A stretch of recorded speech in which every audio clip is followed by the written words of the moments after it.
His school was engaged in practical research of developing hypersensitivity and clairvoyance. Here is a prototype of X-Men in real life. Steiner was the founder of the pedagogical method and the first Waldorf school. It's unbelievable how a person did so much in one human life. Rudolf Steiner, Austrian doctor of philosophy, teacher, social reformer, esoterist, occultist, this list goes on for a long time. Rudolf began as a researcher of Goethe. In 1902, Steiner became head of the German branch of the Theosophical Society of Helena Blavatsky. And in this period he wrote his very important books: An Introduction to the Supersensible Knowledge of the World and the Destination of Man, How to Attain the Higher Worlds, From Akasha Chronicles, and others. Steiner attempted to reconcile the scientific method with a supernatural view of the world, and his view of theosophical questions was more humanistic. 10 years later, he left the Theosophists and created his own doctrine, calling it anthroposophy. Steiner himself, by anthroposophy, meant the scientific exploration of the spiritual world, which, before attempting to penetrate the superessential world, first develops some powers inactive in the ordinary consciousness and not known in an ordinary science. That's what makes such penetration possible. Goethe's teachings have always been the foundation upon which he has built and developed his concepts. Steiner built Goetheanum in Switzerland and made it the center of the anthroposophical movement. Steiner was the founder of the pedagogical method and the first Waldorf school. These schools operate on the principle of non-pushing of the child's development, but providing all opportunities for his or her development at his or her own pace. The priority is not to master the amount of knowledge, but to identify the strengths of the child and implement his own ideas and projects.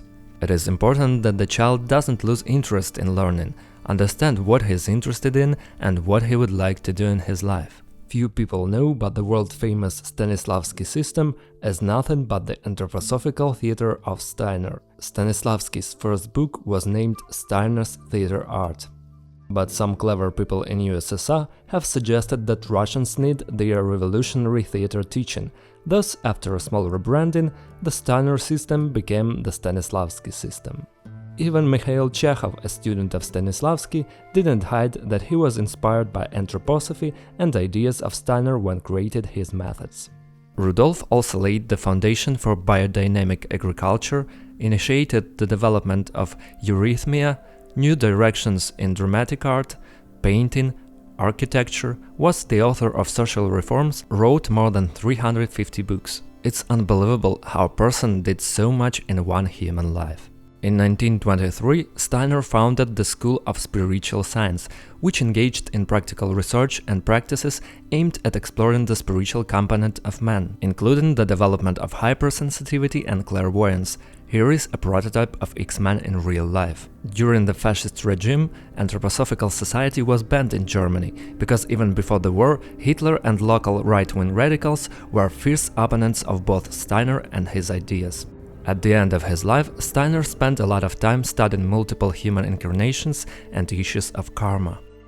Steiner was convinced that through freely chosen methods of training and exercises in meditation, one can develop in oneself the ability to perceive the spiritual world, including the higher nature of oneself and others.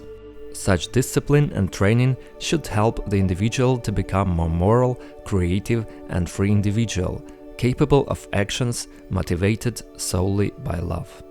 The purpose of this video is to bring you closer to these personalities, and if you want to better understand these people, I recommend you to read their books, which are more than enough.